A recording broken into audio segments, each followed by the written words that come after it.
Happy birthday to you. কি ব্যাপার হঠাৎ করে কেক? Happy birthday?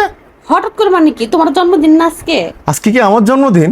নিজের জন্মদিন নিজেই ভুলে গেছো না? হ্যাঁ, আমার কি মনে আছে নাকি?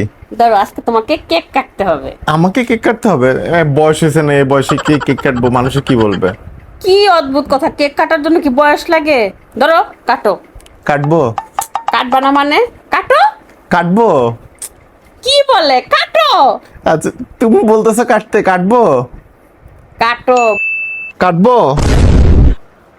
কাটবো? হ্যাঁ, কি কাটবা? কেক এই! কাটবো? কেক কাটবো? এই, হ্যাঁ? কাটবো না, কাচবা। আমি তো কেক কাটতেছিলাম। বাথরুমে অনেকগুলা জামা কাপড়, বারবার বলতেছি যে কাপড়গুলা কাইচা ফেলতে, কাপড়গুলা কাইচা ফেলতে। আর কাটতে বলি নাই তোমাকে, ওটা কাচতে বলছি। কাপড় কাটবা কি জন্য তুমি? আর হাত ধরে কি তুমি আমার হাত কাটতে চাইতেছো? আমি কি স্বপ্নে দেখলাম? তুমি আমার জন্য কেক নিয়ে আসছো, আমি কেক কাটতেছিলাম। মানে তুমি এরকম অদ্ভুত স্বপ্ন কেন দেখো? হ্যাঁ, বাথরুমে এতগুলা কাপড় জমায় রাখছো, একটা কাপড়ও তুমি কাচো নাই। বলতেছি যে কাপড়গুলা কাচো না, কাটবো কাটবো কাটবো বলতেছো। তুমি কি আবার হাত কাটবা না কাপড় কাটবা? কোনটা কাটতে চাচ্ছ তুমি? যাও। তুমি কাপড় কাচার কথা বলছো? তো কিসের কাচার কথা বলবো তাহলে? আমি তো ভাবছিলাম কেক কাটার কথা বলছো। হ্যাঁ, ঘুমায় ঘুমায় এই স্বপ্নগুলাই দেখো তুমি। কি সুন্দর স্বপ্ন, হ্যাঁ কেক কাটতে বলবো। যাও কাপড়গুলা কাচে আসো।